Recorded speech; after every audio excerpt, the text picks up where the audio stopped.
So, one of the major weaknesses of using a PC is the susceptibility to discomfort. So I'm here to guide you on a magical journey to console-like comfort. Y'all ready? You sure? Okay. Buy an Xbox controller with a USB cord. Just kidding. Like, calm down, take a deep breath. So, yeah, it's a pretty solid route if you're comfortable using a controller, but most of us aren't. And that's sort of like, if you're watching this and you play on console, that's like the major reason that we hate console people so much, because we can't use a controller for our life. But I'm here to help the people who are looking for a keyboard and mouse option, something that they can hang on the couch with but feel comfortable using.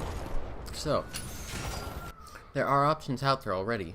So I mean, there's the Rocket Sova, Razer Turret, and the Lapdog.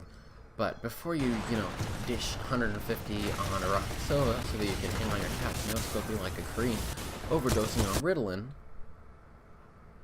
consider the following: a DIY couch surface that isn't absurdly large and retains comfort and functionality. So, first, what's my keyboard and mouse gonna sit on?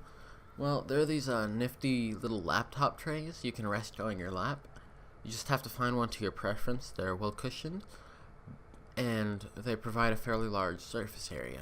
But Florida, once you put the keyboard on, there's less than a 4x4 square area for my mouse.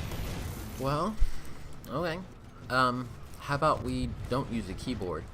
Yeah, we're not going to use a keyboard. We'll have our mouse. And instead of a keyboard, we'll replace it with one of these gaming keypads. Now, these are pretty solid because they have removed the right side of the keyboard entirely. Now, those are strictly if you're only going to game. If you want to do something other than game, like if you need to get some work done on the couch or something, or you just want to have a full-size keyboard, then I would recommend getting a 10 keyless keyboard, or maybe even a 60% keyboard if you're willing to push your luck. But they're pretty solid. Then for the mouse, I'm going to recommend that you get this one by Red Dragon.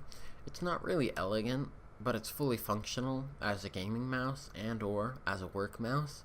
Unless you need like 12,000 DPI, which if you didn't understand what I just said, just get the Red Dragon one.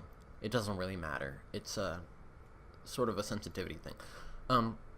Then once you're done with that, you want to zip tie the cords together, start at the USB plugs, and then start zip tying, I don't know, every 3 feet of cord. And be careful that one of the cords isn't longer than the other one. If it is, then you might have to pull the USB tip out a little bit further.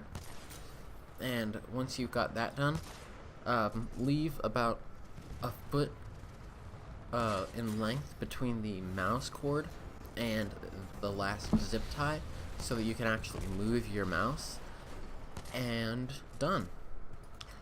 I mean, I will admit that it's a little bit of a janky way of doing it, but wow, it may not be the most elegant, and if you have that kind of cash, a Rocket Sova is probably your best bet because it comes with the keyboard and the mouse pad and a mouse bungee.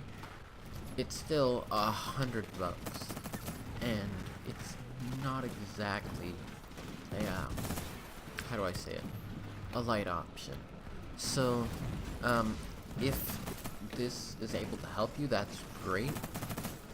It may just not be for everyone.